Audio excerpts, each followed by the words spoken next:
How you doing? Cream up some young guy. What the hell? You never heard that before? You tell your friend, hey, you a big fan of, you always say it to a dude though. Hey, you a big fan of Chinese food? They go, yeah, really? You like cream of some young guy? Oh, okay, I get it now.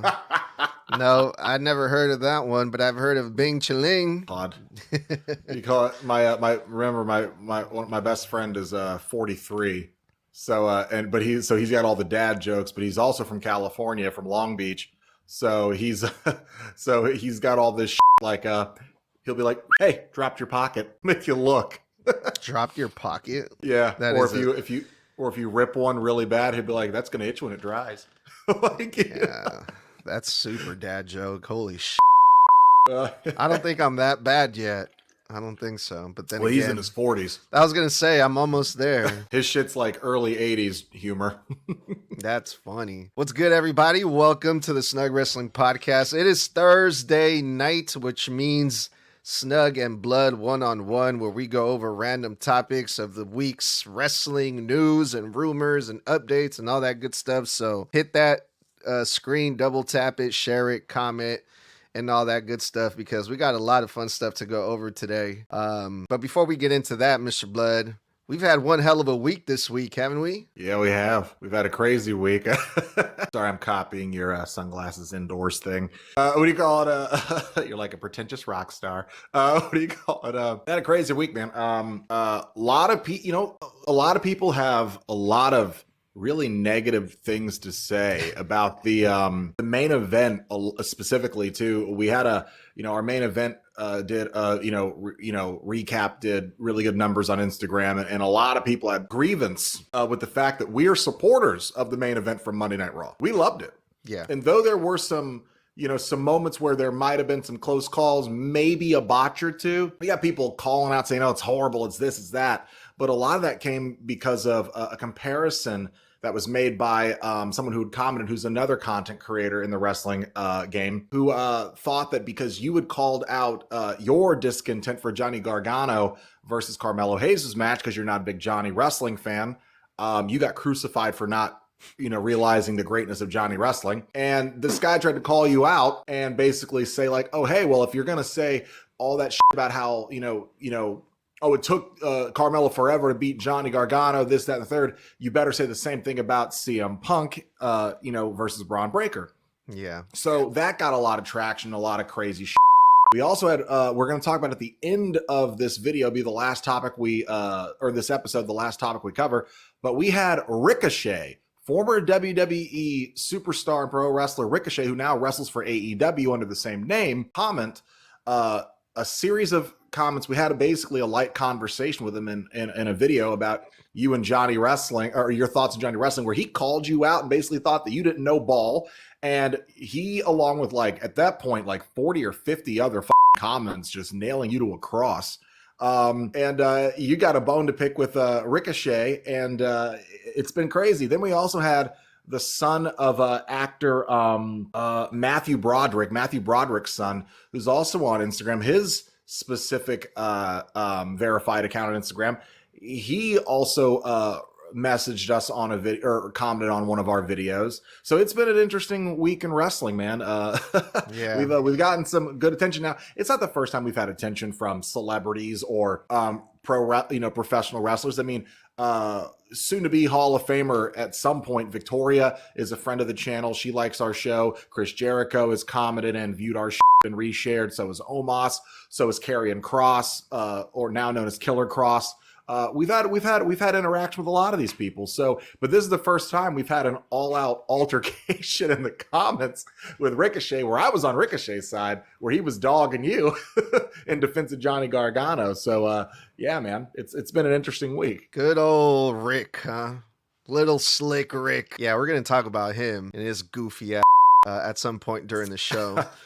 But first, let's talk about some other topics here that have came across my attention. I had a couple people reach out to ask, what's going on with the WWE Library? Like, now that it's the end of, it's the start of a new year, 2026, and there's been reports that the WWE is leaving Peacock the end of last year, which I believe they did already. So a lot of people are like, okay, where do we watch the classic shit? Like, where's all the the old stuff going? And I found some information on this that we're going to go over for the people that are wondering, what's going to happen with the library, right? But were you able to get any information on this, Blood? What do you know about this so far? So what I know about this specifically is that we do know that the library was going to be moved off of Peacock. We just didn't know when, right? Because initially, they had a deal with Peacock to run all the way through 2027 or 2026. They end the negotiation early because their ESPN's launched their direct-to-consumer app ahead of schedule. So WWE was approached by ESPN, and they were like, hey, we want this to be a huge launch. We want you guys, since we're going into a partnership with you next year, we now want you to see if you would be able to do one of your shows early on the platform, which I believe was WrestlePalooza, was the inaugural show that they did on the platform to very mixed and critical reception, especially with all the issues people originally had just signing in, signing on. They didn't have their broadcasting rights in order ahead of time. So there were so many people who could not access it, who were supposed to have access at some point, because they jumped the gun. Then we find out, well, is all of WWE going to ESPN or not? So internationally, all of WWE outside of the US is on Netflix, SmackDown, Raw, NXT, PLEs, your sister's ass, all that shit. When it came down to it, we were like, well, what about the library? Where are the classics? Because the network's been gone forever. What about the libraries, ECW, WCW, WWF? And we didn't know. The only thing we knew that was staying on Peacock at the time was the library at that point in time, and the fact that Peacock is still going to be running WWE Saturday Night's Main Event. Because even though they ended their agreement early for the PLE cycles, they still, because they broke their contract early, agreed to keep Saturday Night's Main Event on Peacock until 2027, where it still is going to remain this year until next year. The only difference is the deal changed because NBC was not getting the viewership that it thought they would get from WWE Saturday Night's Main Event when it airs. So they have ended the simulcasting. So Saturday Night's Main Event will no longer air on NBC and Peacock simultaneously. It'll only air on Peacock, but now we officially know the library has moved, and we do believe it's going to Netflix. So that is now the current update where we stand as of at least, whatever today, I think, what is today, January 8th of 2026. Yeah, it's looking like it's going to be headed to Netflix, but they're not very clear about the entire library. Like, what I found was that in this article that I came across from, where is this from? Global Data, WWE Content Library finds a new home as Netflix deal expanded. So they just say that, according to them, that deal expanded. And they're stating that content and media giant Netflix significantly expanded its tie-up to World Wrestling Entertainment, becoming the home of the promotion's archive content in the U.S.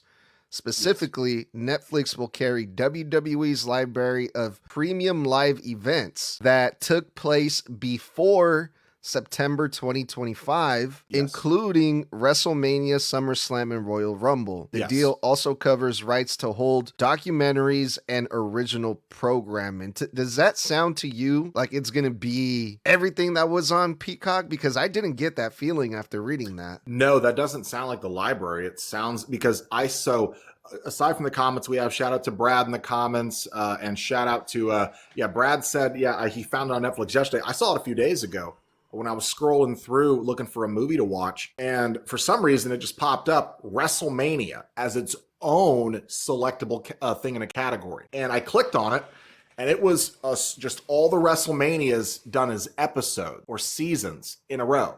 Then I got out of that. All of them from like the very first one? I didn't go all the way to the beginning, but it was a slew. Then I went down 3 toggles. Boom. Oh, look, there's Extreme Rules.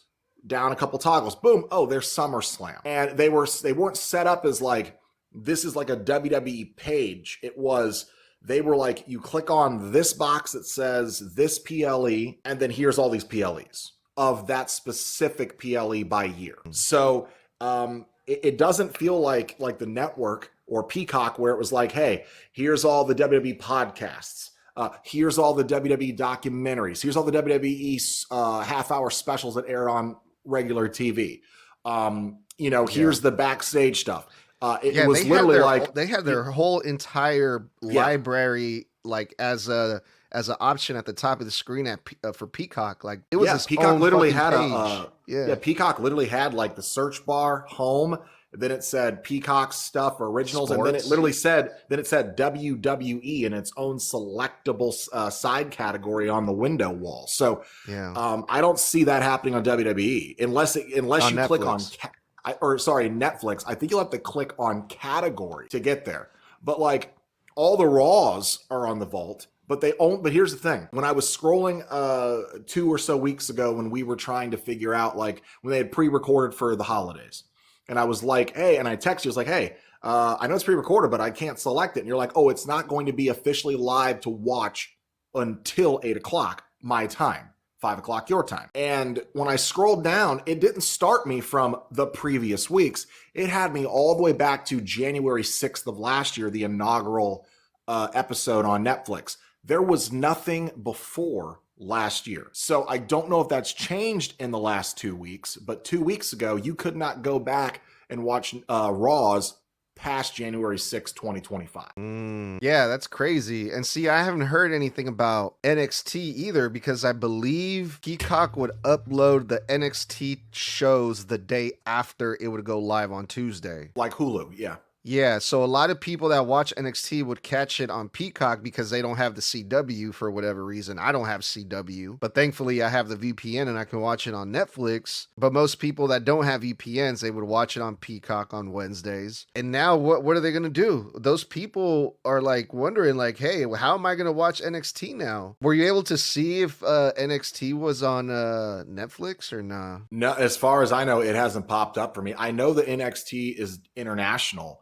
I shout out to Ryan Enjoys Wrestling in the comments. He says NXT is up on Tubi, but it's not recent. So it's not up to date. So unless it's airing somewhere next day, he says he believes it's 3 months behind. But yeah, that's horrible. So, I mean, in my county, because you know that like TV channels change by county. So like in my county of Brevard County, Florida, CW here is on channel 8. So like CW, Kids WB, that's all channel 8. So I know that here you can catch it. It's usually one of the channels you can get on anywhere. Basically, because they run like soap operas and shit during the day too. So you can get that anywhere. But there are people who don't have or pay for cable or can afford cable who only stream. I don't know where the you get it. I think it would have to be international unless they're airing it somewhere else. Like the only place I can think is I know that back when the Arrowverse was still on CW, like Arrow, Flash, Legends of Tomorrow, all that stuff. If I missed it, because back in the day I didn't have cable, I would go to the library the next day and I would get on the free internet, public internet here on the computer at the library, go to CW's website, and I could watch it there the next day. Yeah. So I might be able to watch it on their website 24 hours later. Yeah, that's exactly what Tommy just said, actually. Shout out to Tommy. He's our NXT expert. You can catch Tommy live on the show with me every week for NXT reviews, but he says the CW app is free, and I think that's how he watches it. He watches it on the CW app on his phone the day after. But still, it's like, fuck, man. Like, we don't have Peacock now. Well, we still have to have Peacock for Saturday night's main event. We get, the CW app for NXT, Netflix for everything else, and ESPN. Yeah. That's fucking insane, dog. There's a reason VPNs went through the roof at the end of last year. Yeah. And at this point, I'm starting to think more wrestling fans have VPNs than anybody who actually would use it for anything regarding work. Yeah, I've been telling people to just get it. I mean, at first, like, I was kind of late to the game because I'm like, man, I don't want to have to do all that. It just seemed really complicated. Oh, you got to get a VPN and tell your internet that you're in another country. And I'm like, what the hell? What? The only thing that sucks about a VPN, if you're doing like the app VPNs that are advertised everywhere. The only thing that sucks is unless you're watching it on your PC or your laptop. If you're like me, I have to sit there on my laptop and watch it because you can't with the specific VPN apps there are, you can't like hook your modem and router up to it easy. There's a whole process to get your modem and router on the VPN. And it's a process that no one's going to be willing to do. So you have to, like, you can change your location, but look, you're watching that shit on your cell phone or you're watching it on your laptop or PC, because for some reason, the moment you leave your regular network or mask your network, your own Wi-Fi and router doesn't know what network you went to. And the VPN isn't local because you put yourself in a different country. So you can't cast your phone screen into your TV, your smart TV. You can't Chromecast it. You can't Apple Play it or AirPlay it. So what I had to do, which pay-per-view was it? I think it was War Games. I had to sit there and literally hook my HDMI into my MacBook, put it into my TV. And because the connection was just, I'm looping it so I lose quality, it was horrible. So I unplugged it and just sat there on my TV tray with my wife, and we scrunched in and watched it on my computer. It's a pain in the ass, bro. Yeah. It's either you deal with the inconvenience or you just, have to suck with it. Yeah. I'm lucky enough I just watch it on the computer, and it works out for me, but not for everybody, unfortunately. But yeah, that's the latest when it comes to the update of the WWE Library, where you can see it, where it's going to go. Man, times are changing, aren't they, Mr. Bludd? Holy shit. Yeah. Anything else you want to add about this one before we keep moving? Yeah. Shout out to I use Surfshark on Apple TV and Fire Stick just fine for Merman7433. Here's the problem, brother. Not everybody wants to go out and buy a Fire Stick. And I have an Apple TV, and when I try to cast it, it will not work. It just won't. It's So annoying. it's either eat the inconvenience and get your WWE product at a rate that you can afford, or it's just shell out that $30, that stupid multi-package they have for Hulu, Disney Plus, and ESPN. And then still, if you want to watch Saturday Night's Main Event, which I thought was like for John Cena's last match, I had already let my Peacock account expire because I was like, I don't need it. Then they're like, oh, hey, by the way, you're going to watch it on Peacock. So I was like, oh my God, why am I not watching his final match the same way I had to watch Survivor Series, which was a bitch. So I paid the 1 month subscription again to watch it on my 58-inch. Yeah. Just so I would sit and watch it in comfort. Well, we're going to talk about Ricochet in a little bit, Mr. Bludd, but it's the new year, right? And before I start getting myself mad talking about people like Ricochet, I want to start off positive.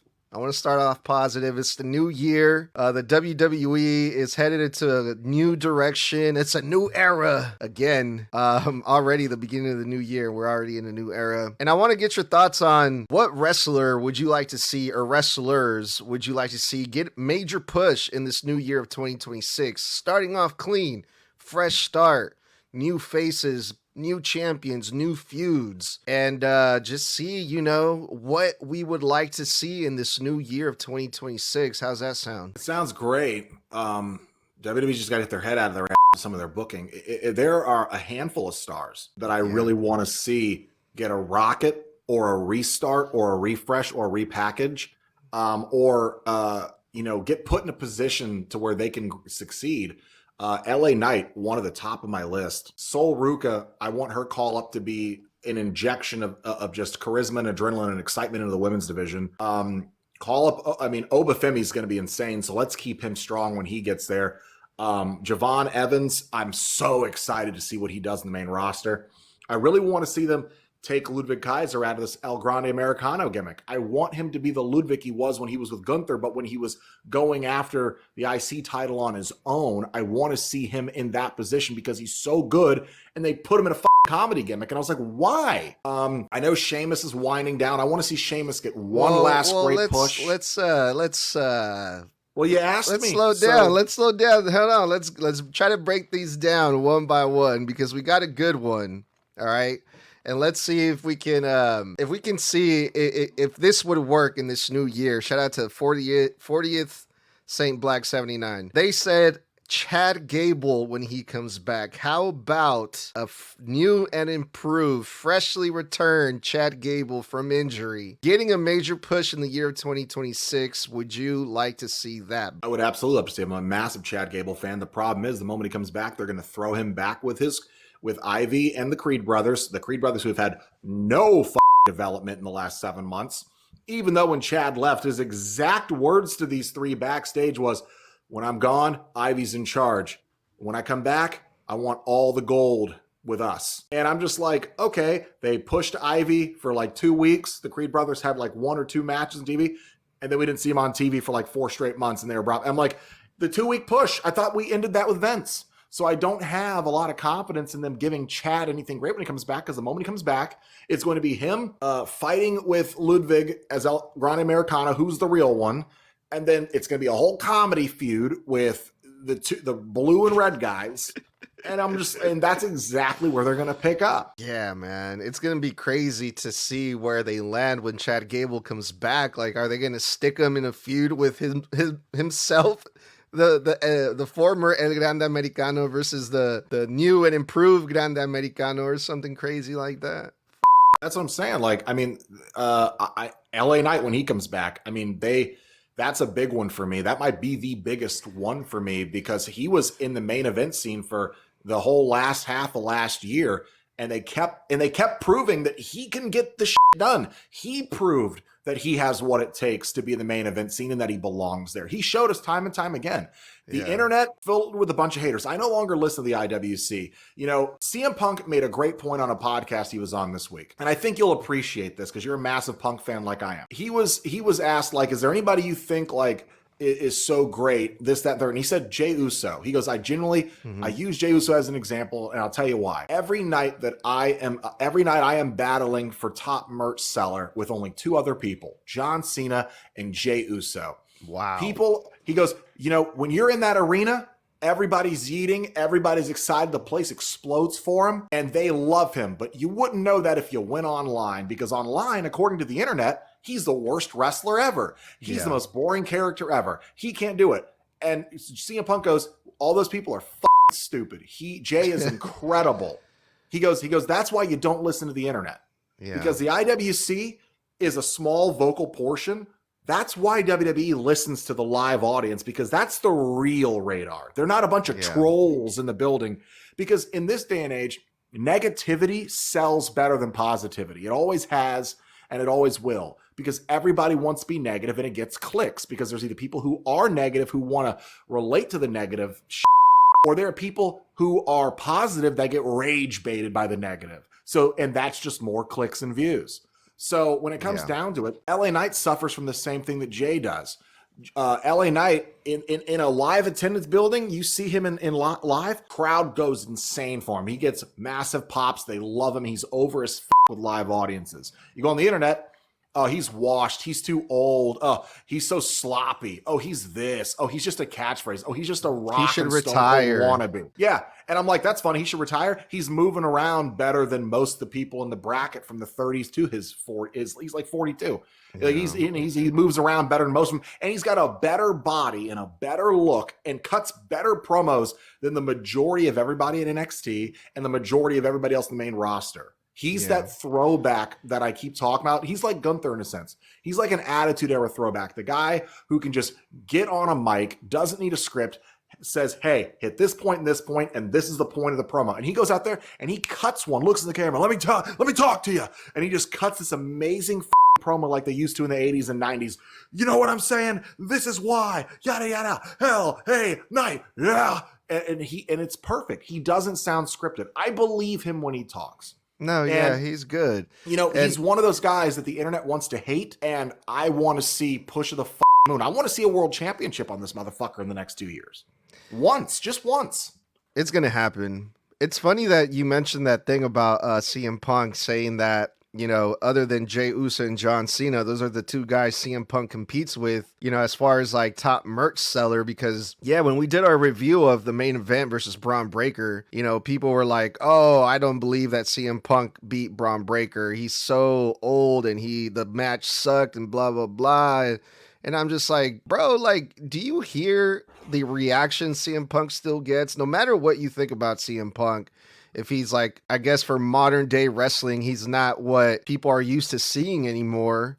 But like the people still love him, dude. Like I was there in the arena not that long ago here in my hometown when he came out, bro. The energy in that entire arena just changed, bro. Oh, you almost go deaf. It's from the pop fucking insane, dude. The whole building shakes. Yeah. I mean, like, I wish WWE, they'll do it on the European tour here. They're going to bring back that sound meter for the decibels. I want to see the pop. I want to see how high that decibel goes when he walks into like a London or a Germany or whatever. Oh my God. You know, like, because here's the thing. You know, this is a great point that Busted Open Radio made, actually, because I was listening to them talk about the Braun Breaker and CM Punk match for all the complainers who were like, oh, it was horrible. It was this. And it's like, dude, oh, CM Punk should have lost. No, CM Punk should have won. Their great point was this. Braun is used to wrestling 3 to 10 minute or so matches, 15 max in a tag. They went almost a half hour.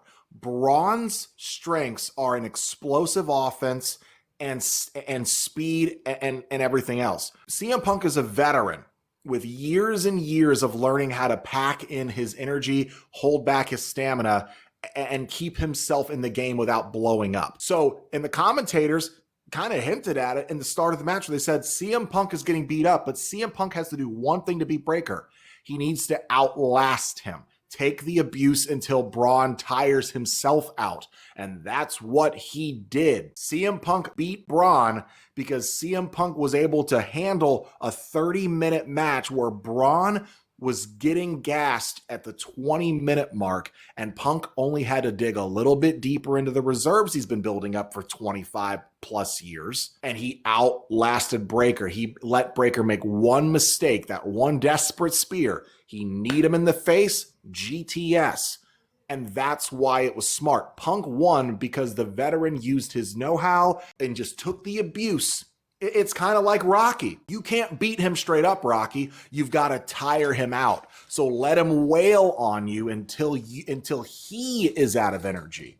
That's the oldest trick in the book. If the guy's bigger than you, you just take the abuse until he runs out of steam. And then you make your move. And that's fine and everything. That's a wonderful, wonderful explanation. Very analytical, deep explaining there that they did. But to me, it's not that complicated. It's CM Punk. He's one of the biggest stars in the company, and he's the world champion. It's his first title defense, and that's it. End of story. It shouldn't be that complicated. But and also, Braun shouldn't have won anyway. If you're trying to build him up as this massive next big thing, I said this before in the Monday review. I'll say it again right here, where everybody in God can hear me again. What's better for the guy's career? Let's throw his first world championship on him on a random Monday Night Raw that's just happens to be a Stranger Things themed Raw, the first Raw of the year. Or let's give him the biggest stadium, the biggest match on the biggest stage possible, WrestleMania, or second to that, SummerSlam, and put it on him there where the moment lives forever. So when people go, man, I want to see Braun's first ever title win 10 years from now when they're scrolling through the library, they don't got to find Raw on January 5th, 2025. They're going to go, oh, it was WrestleMania 42. Yeah. You know? I want to give a couple shout outs to Fluffy Bodega. Says him, I'm assuming him, he's referring to CM Punk and Cody champs. Yeah, obviously, because Punk is the other champ. Just because they're big draws and bring in that money, shake my head. That's part of the reason. That's not the only reason, I think. But also, shout out to the homies from the Heel Turn Podcast. Hope you guys are doing good, man. Haven't spoken to you guys in a long time. Thank you for your comment. What's good, Snug? Edgar, I heard you hate bald people. What's up with that? Yeah, we're gonna talk about that. We're gonna talk about the bald little shithead that is little Slick Rick at some point after this topic. Because sorry, shout out to Sublake1 in the comments.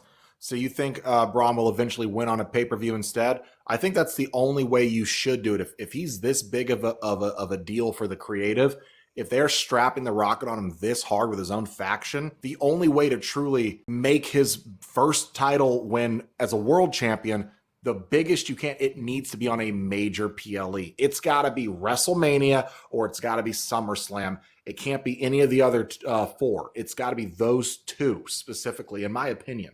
That's the only way to give him the biggest stage possible. Yeah, and we're talking about right now wrestlers that we want to see get pushed in this new year of 2026, right? A major push. I think Braun Breaker is one of them, but because of how long it took Cody, because of, people like LA Knight who still hasn't won the damn thing, how long it took Jey Uso to win it, I don't think Braun Breaker is going to win it this year. I think he wins it this year. I think you have to put it on him this year just because of how much they put behind him.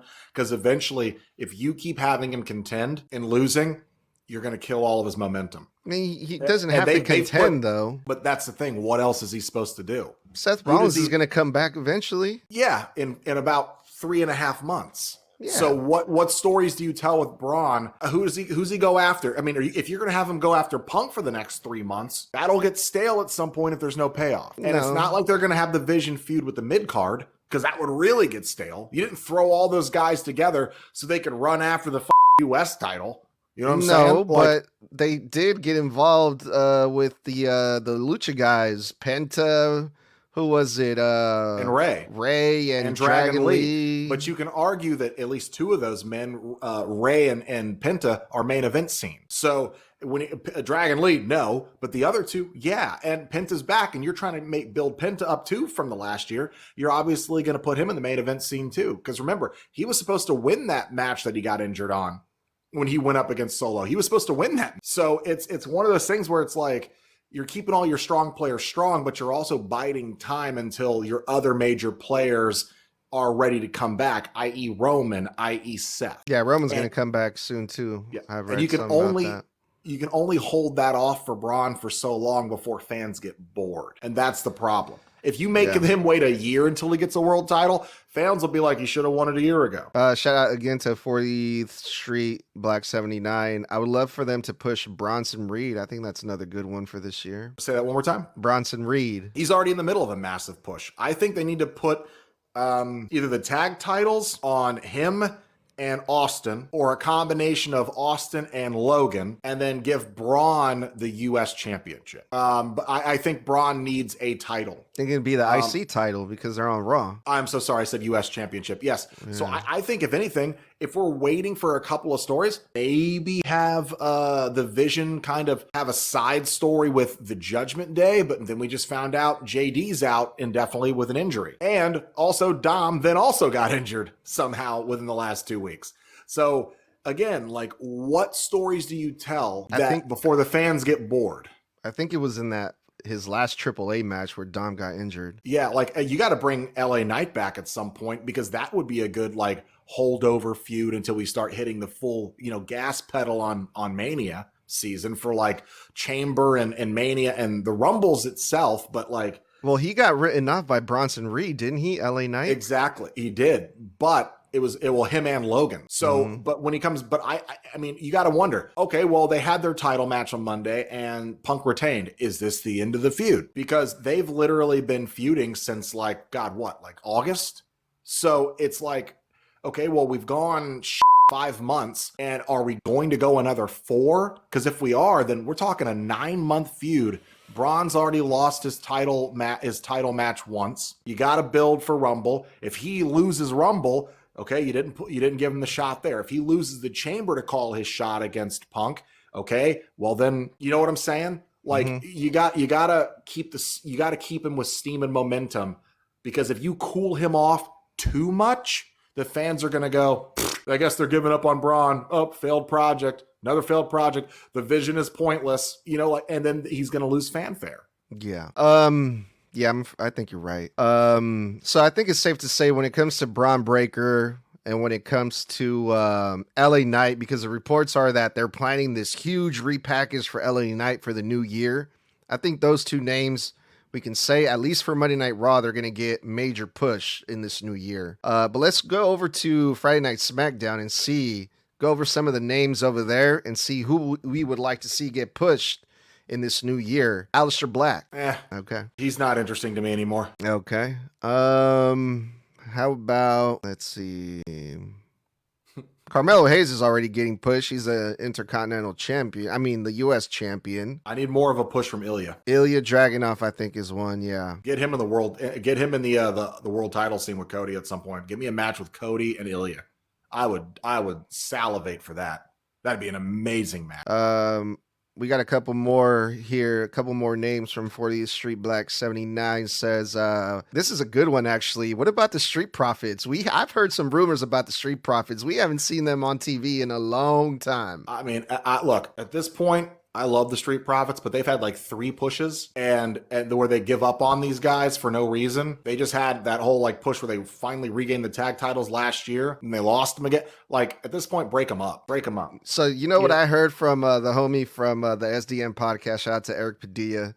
He's on our show every week for the Spanish episodes. He told me, I don't know if this is true, that the Street Profits are just running out their contract with the WWE. I think at this point, if they're not going to book these motherfucking guys the way they deserve, these guys need to go elsewhere because Montez Ford, how do you look at that guy and not go, I want to put a rocket on his back? The way he wrestles, his charisma, character work, he's got great promos. I mean, how do you not want to? Angelo Dawkins, fantastic in the ring. He's charismatic too. How do you not look at these guys and go, you know, they've been a tag team for a while. Let's split them up. Let's fill up these divisions, these singles divisions a bit more and let these guys go on their own runs. Because, I mean, and not just them. EPW in the comment right here. Here's a name you've already forgotten about that breaks my heart. Motor City Machine Guns need to do something. They're wasting away in catering. Nah. Are we forgetting that they signed Motor City Machine Guns last year, a future Hall of Fame tag team? And they've literally been off TV for months. Future Hall of Fame? Really? You think so? Do you have any idea what they have done in TNA, bro? They're TNA Hall of Famers for sure. They will eventually go in the WWE Hall of Fame for the shit they did in TNA. Yeah, I doubt that. What wrestler has gone into the WWE Hall of Fame for what they've done in TNA? How about all the wrestlers that have gone in the WWE Hall of Fame for shit they did everywhere else? You think? No. TNA. Okay. Let's see. Nobody. Sting? No. He was in the WWE Hall of Fame because of the shit he did in WCW and even in the territories. And everything else. You realize he spent way more time in TNA than all those other places, right? TNA didn't make Sting. He was in TNA for over a decade. TNA didn't make Sting. He was one of the faces of TNA. But TNA didn't make Sting, is what I'm saying. WCW didn't make half the guys that are in freaking the Hall of Fame either. WCW made the Crow Sting. You know who's in the Hall of Fame that the WWE didn't make? Rey Mysterio. No, the WWE got him over. WWE got him over. But he blew up in WCW. Then ECW, then WWE. So keep in mind, like he got to WWE last. I don't know. WWE, that's where he won the world title, and he was a main card and main eventer. He never did that in WCW. I mean, Diamond Dallas Page, WCW. Booker T, WCW. Goldberg, soon to be a Hall of Famer, WCW. Kevin Nash was more popular in WCW than he ever was in WWE. Same thing with Razor Ramon. Yeah, but that was WCW, not TNA. Okay, but I'm pretty sure Abyss isn't Abyss in the WWE Hall of Fame now? No, Abyss, or he barely made it to the game. You call yeah, well, that's because he's a producer backstage now. But The point is that there's a lot of guys who are in the WWE Hall of Fame or will be that had better careers in TNA than they ever did in WWE. Kurt Angle being one of them. AJ Styles soon to be.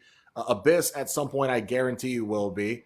The Motor City Machine Guns were one of the most important foundations of TNA. You have Victoria, who had a much bigger career in TNA than she ever did in WWE.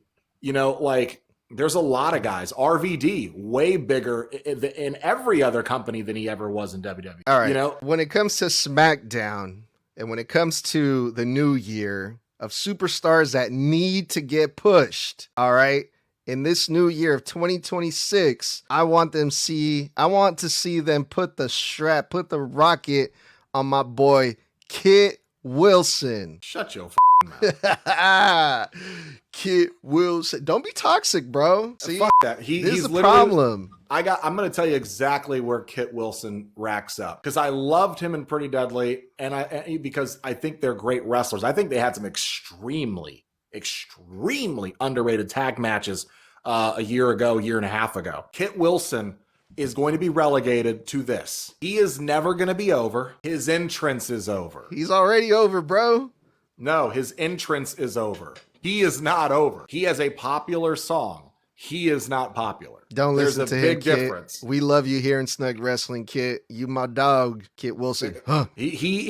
Sorry, let me put it this way. Kit Wilson is what everybody thinks Jey Uso is. His entrance. Nah, I was just kidding about Kit Wilson. But in all seriousness, who was it that I was looking at right now? Dude, we got to do something big with Jacob Fatu this year, right? At this point, they better. I mean, I feel like the iron has gone cold on him. I mean, they should have kept the United States title on him longer, or they should have never taken it off of LA. They never should have put it on Shinsuke just to put it back on LA. But I think he should have already been in the world title picture like June of last year. And then he was mixing it up with Drew, went out for the dental surgery. And now when he comes back, I guess you could slot him in there with Cody. But we're in Mania season now. So it's like, where does he fit in Mania season against Cody when we all know it ain't Cody he's going up against at Mania?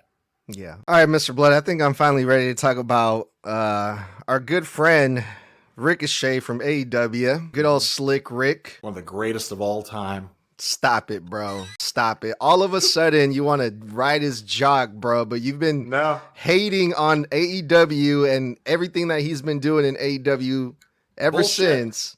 Bullshit. I don't watch AEW, so how could I hate on everything he's done in AEW?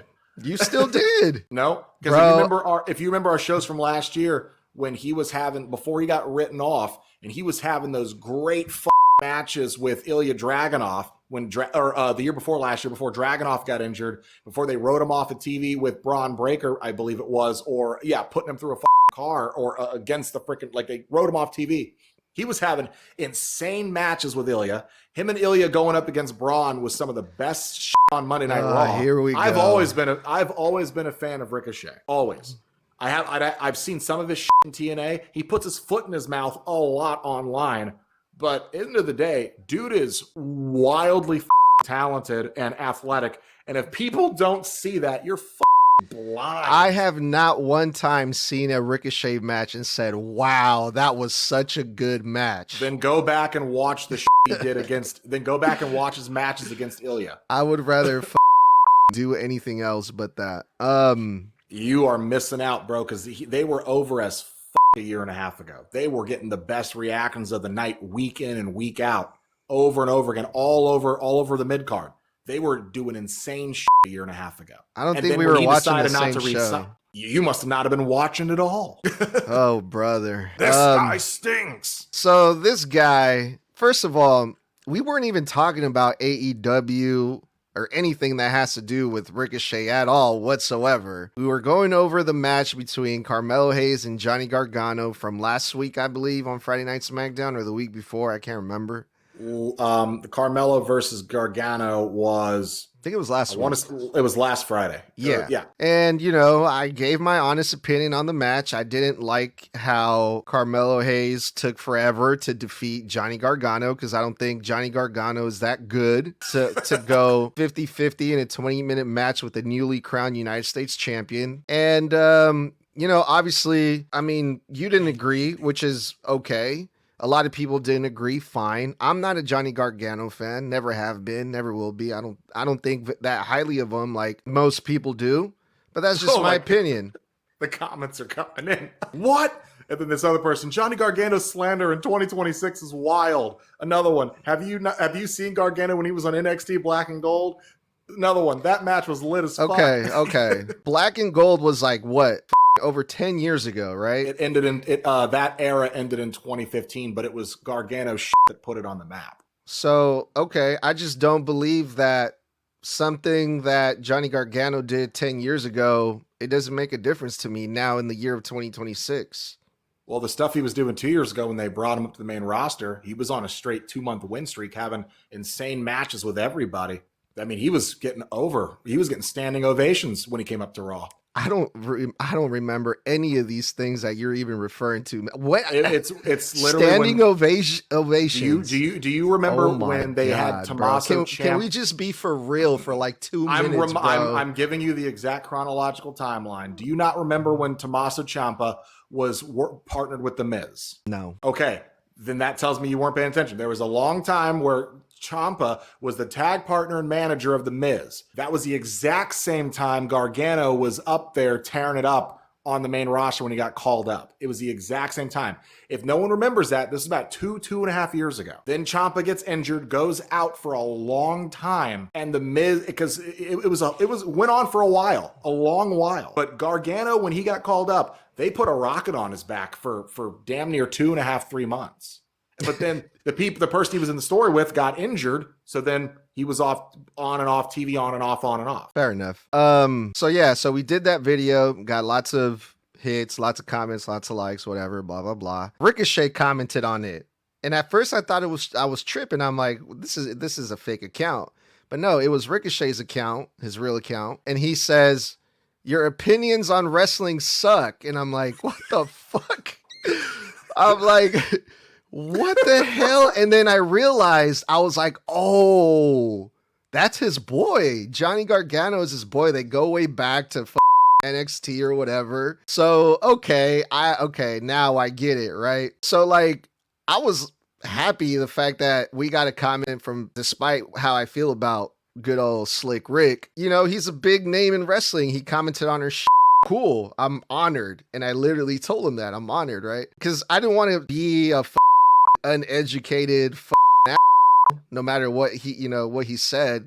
He thinks my opinions suck. Okay. And I responded as mature and educated as I could. And I said, respectfully, I've seen and heard your opinions on wrestling, and I don't agree with them either. However, I'm honored that you commented, and thank you. Where Ricochet responded back again, and he said, no, you haven't, but good try. And I was like, no, you haven't. I haven't heard your wrestling opinions and what you think about wrestling ever. Like, are you just like, you think you can just wave a magic wand? No, you haven't seen or heard anything, but good try. Motherfucker, you are a public figure that posts on Twitter every day. The whole world has heard and read your opinions on wrestling. I haven't seen or heard. What the The whole world has seen it. Am I tripping? Shout out to ABCs in the comments. I low-key agree with Ricochet, LOL. Yeah, well, apparently so does every other Ricochet writer, apparently. But look, here look. I got. Go ahead. No, I pulled up a few tweets of Ricochet because he's trying to say, "Oh, you've never heard my opinion about pro wrestling before," so I pulled them up, and I'm gonna read some of them. But go ahead. Okay, so some of these comments officially are agreeing with what I tried to tell you initially that you didn't want to hear. He's a heel. He's working you. So. He's working you because he literally did that in the comments to piss you off or rage bait you by being like, you don't know shit. Of course you don't. You're just a wrestling fan. You don't know. Knowing that you would react and then cover yourself. He's just working, but it is working, but it's great. But the thing is like, look, Ricochet, whether you like him or not, no matter who you are, not just Snug. It is not unheard of for this man to put his foot in his mouth time and time again. The whole reason they turned him heel was because he pissed off so many people with his idiotic tweets that he was getting booed so bad online and in buildings they had to turn him in AEW. They had to. They also were mad at him, people forget, and blamed him because Samantha Urban left WWE and they thought it was because he left. And people loved Samantha Urban in WWE. And they blamed Ricochet that she left. Now runs his mouth, gets himself in trouble, and then they got to turn him heel because no one wants to cheer it. So you're not wrong when you say, well, I don't agree with your opinions on wrestling and this and that either, because it's true. It's all opinion, but it's very rare you see somebody work their own career against themselves with their own verbiage. And he did that to himself. Yeah, because it's dumb. But see, I try to be, I guess, like the bigger guy here, and I didn't want to sound disrespectful or anything, but that, man. What I should have said, or what I could have said, because someone in the comments were like, bro, why were you like being super nice to him? Like it kind of sounded like you were dick riding him or something. Like, oh, you're honored that he commented on your shit. And I'm like, you know what? You're right. They were like, you should have told him to f off or something. That's what I would have said. And I'm like, man, I didn't really want to do that. But yeah, I could have been like, your wrestling sucks. Your promos suck. You know, go work on your heel work because it sucks. I didn't say that though. I was just like, you know, respectfully, I think your opinions suck. And there's a difference between like having heat and like having go away heat. I feel like Ricochet has more go away heat than anything. Like they turn him into a heel because I feel like that's really how he is in real life. He wants to say, oh, I'm just working. But I just think that's a stupid ass excuse for him to say dumb shit and get away with it.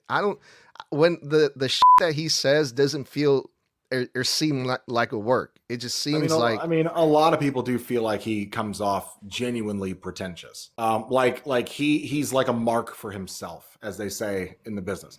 A lot of people do feel that way because even in like you look at him in interviews when he's out of character or if he's just talking about his thoughts on things, and he could be in character, but even when he was a babyface, there are interviews he's done as a babyface that weren't like in WWE or weren't backstage. They were like him with his glasses on a couch or on a carpet somewhere talking. And he does kind of come off as a mark for himself. He does come off kind of pretentious, a little bit overly opinionated in an entitled type of way. I'm not saying that's who he is as a person, but when he opens his mouth, I don't think he is filtering it in a way where it doesn't sound any other way than the way that it's coming out. And it's coming out, or usually comes out, super defensive, super entitled, extremely opinionated, though that's his right. Even though he was a babyface, he sounded like a heel. As a normal person, not even in character. So I can agree with your sentiment on that. Shout out to Vile. LOL, Mark's getting work. Y'all must be new to wrestling, so I'll help y'all out. Jeez, thank you so much. The guy with no picture on his thing who's hiding behind a keyboard. Or the guy who must have clearly just missed the last 10 minutes of conversation where I literally said he was working. You must have missed the last 10 minutes where I literally broke down everything you think you just educated us on in the comments. By the way, former professional wrestler here. There's nothing you can't teach me.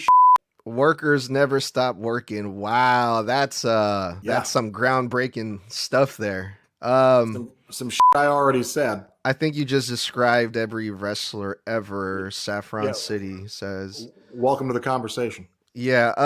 So yeah, he was like, you've never heard my opinion, but nice try. Okay. How about this? Also, this is a tweet by Ricochet. Also, what's funny to me is how a show where they have said over and over that they aren't a real sport, it's more of a TV show about the wrestling company, but they are on ESPN, a sports TV channel. Make it make sense. Yeah. He just sounds salty about WWE. I mean, even let's just say they were paying him more money to come to AEW. He was better positioned in WWE because they loved him. They loved Samantha Urban.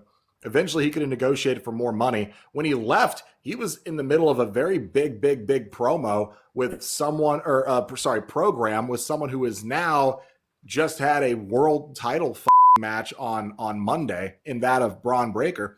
He was being positioned in very featured spots on a very important part of the show. Him, Braun, and Ilya were getting a lot of TV time. And he left in the middle of what, in my opinion, was supposed to be, at that point, the biggest push he was getting. Yeah. Or had gotten. I mean, and he acts salty, but it's like, dude, they made you a champion at one point. You were an IC champion, which is way more important than the US title.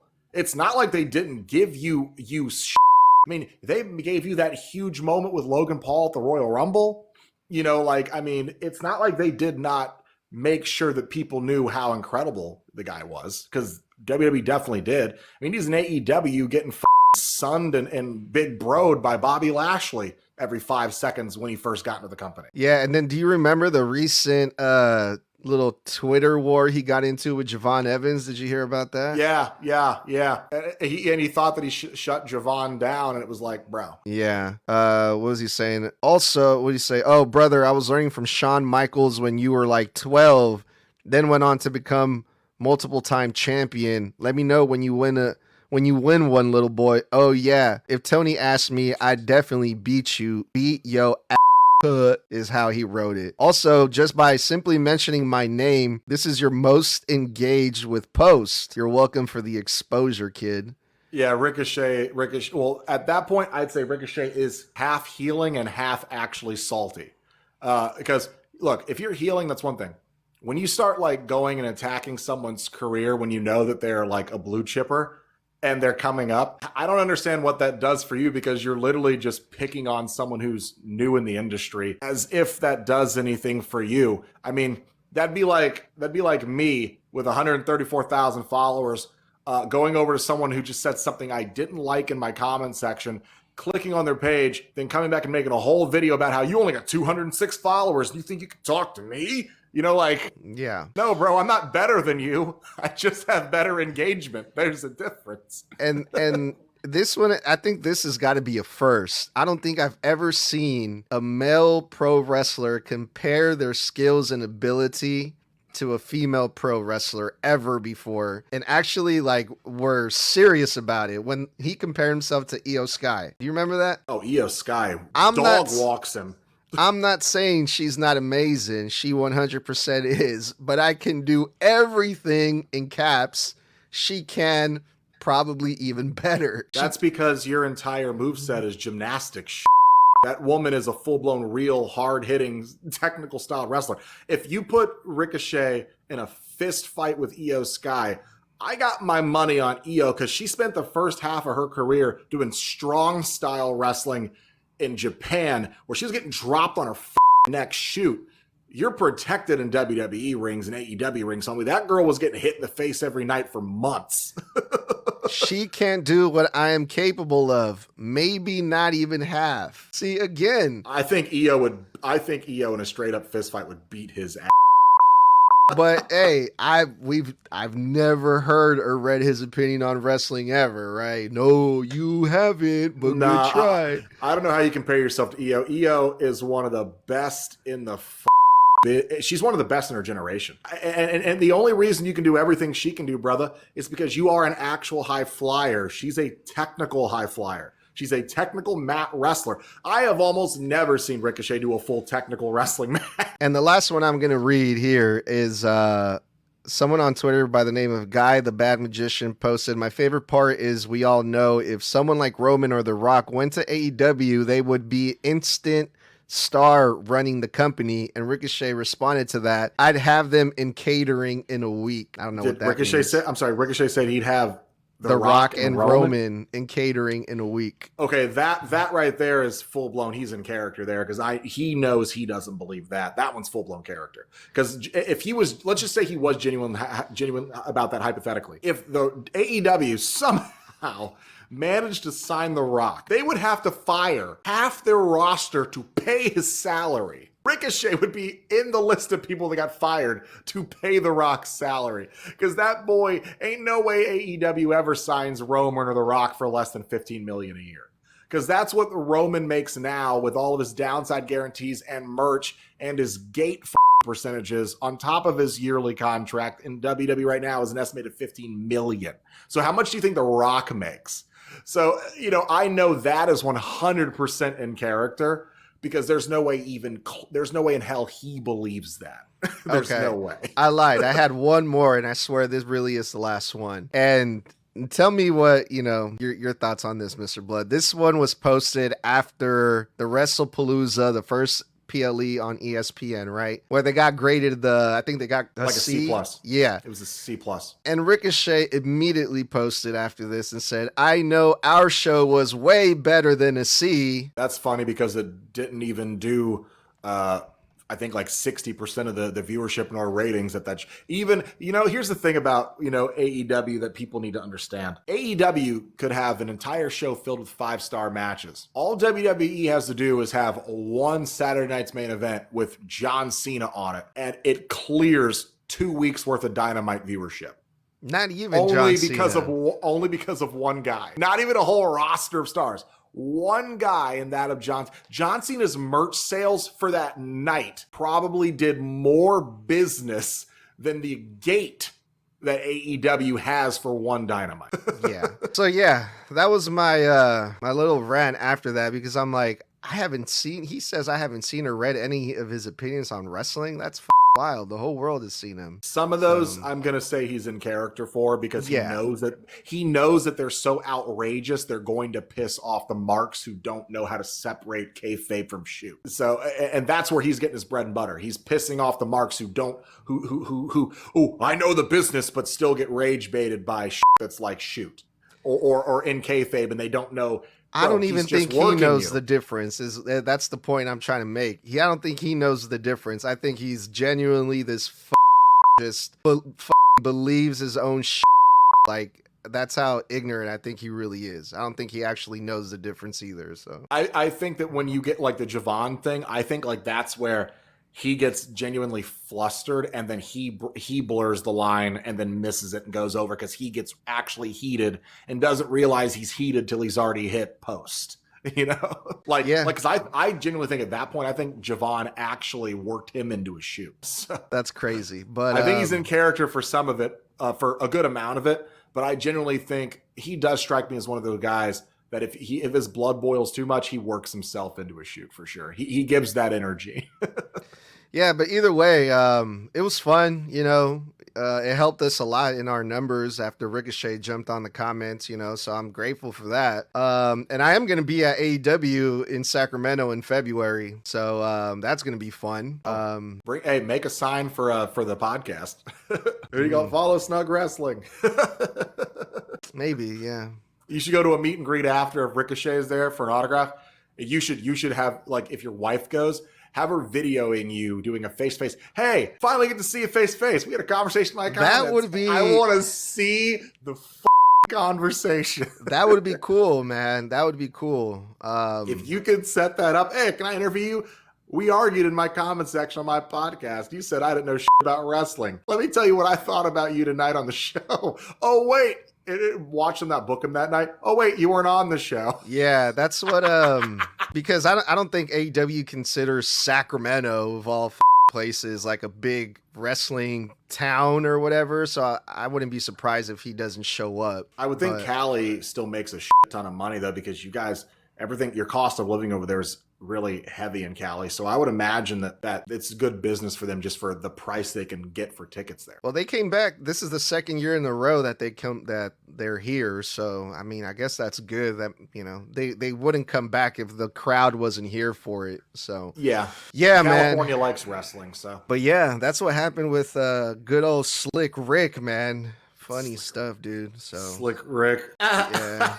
Because I put that baby oil on that bald head. Slick Rick. But yeah, that was fun, Mr. Bludd. Thank you. Have you seen Ricochet with hair? Old footage of him when he used to wrestle like 15 years ago when he still had hair? I want to say so. Yeah, I think so. He looks so weird with hair. It's so unsettling. Yeah, some people look better bald. Unfortunately, Ricochet doesn't look good with or without hair. Fucked either way, I think. That's cold. That's cold. Shit. Well, yeah, Bludd, right. That was fun. Let's get out of here. All right, guys. Thanks for kicking it with us on this episode of Snug Wrestling. If you love us, you can catch us live every Monday and Friday night after Raw and SmackDown go off the air respectively for live wrestling post-show reviews. And if you like more bonus content during the actual shows, you can go ahead and head over to our socials where we do actual reaction content to the actual segments as they're happening live on air. Then catch us every Thursday night, like tonight, at 9 p.m. Eastern or 6 p.m.